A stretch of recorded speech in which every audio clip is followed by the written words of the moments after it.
Hey there, cool kids! Have you ever walked into a room on a super hot summer day and felt that amazing blast of cold air? Ah, feels good, right? Well, today we're going to find out who invented the air conditioner and how this awesome machine actually works. Okay, so imagine it's the year 1902. That's over 120 years ago. There were no smartphones, no video games, and definitely no TikTok. But you know what else there wasn't? Air conditioning. Can you imagine sitting in school on the hottest day ever with no AC? Yikes! So there was this really smart guy named Willis Carrier. He was an engineer, which means he solved problems by inventing cool stuff. One day, a printing company came to him with a big problem. The hot, sticky air was making their paper wrinkly and the ink was smudging everywhere. Not good. Willis thought and thought. And then, boom! He had an amazing idea. He invented the very first modern air conditioner in 1902. Pretty cool, right? Well, actually, pretty cold. At first, air conditioners weren't in houses.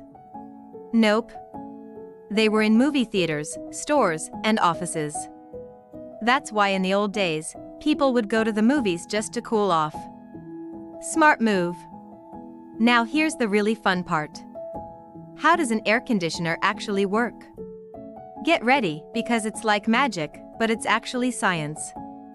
So here's the secret: air conditioners don't actually make cold air. Wait, what? Yep, you heard that right.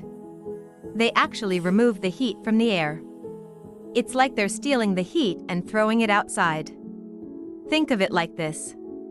Imagine you have a really hot cup of cocoa. If you want to cool it down, you could blow on it to take the heat away. That's kind of what an AC does to the air in your room. Inside your air conditioner, there's a special liquid called refrigerant. This liquid is like a heat superhero. It travels around in a loop, picking up heat from inside your room and carrying it outside. Then it comes back empty and ready to grab more heat. Over and over again. Here's how it works step by step. First, the refrigerant starts as a cold liquid. It flows through pipes inside your house. When the warm air from your room blows over these cold pipes, the heat jumps from the air into the refrigerant. It's like when you touch something cold and your hand feels cooler. Now the refrigerant has stolen all that heat, and it's getting warmer. But we don't want hot refrigerant inside. So it travels outside your house to another part of the air conditioner. Outside, there's a machine called a compressor. This squeezes the refrigerant really, really tight. When you squeeze something, it gets hotter. Try it. Rub your hands together really fast. Feel that? Heat. Then the hot refrigerant goes through more pipes outside, and a fan blows air over them. This releases all that heat into the outside air.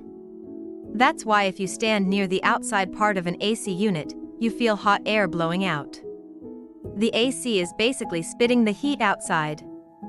After the refrigerant cools down outside, it goes back inside your house and starts the whole journey again. Round and round it goes, stealing heat from inside and throwing it outside. How cool is that? Or should I say, how warm is that outside part?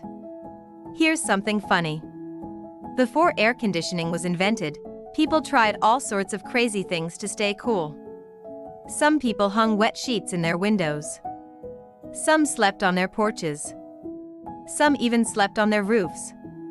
Can you imagine your mom saying, "Okay, bedtime. Grab your pillow, we're sleeping on the roof tonight"? That would be so weird. And here's a fun fact. Air conditioning changed the world in ways you might not expect. More people started moving to really hot places like Florida and Arizona because, hey, now they could actually survive the summer. Hospitals could keep medicine cold. Computers could run without overheating. Even your favorite snacks stay fresh because of air conditioning in stores. But remember, air conditioners use a lot of electricity, and that can be hard on the planet. So it's important to use them wisely. Maybe set the temperature a little warmer, or turn it off when you're not home. Every little bit helps our Earth stay healthy. So next time you're chilling in your nice, cool room, you can thank Willis Carrier and his amazing invention from way back in 1902. He didn't just make us more comfortable. He changed the whole world.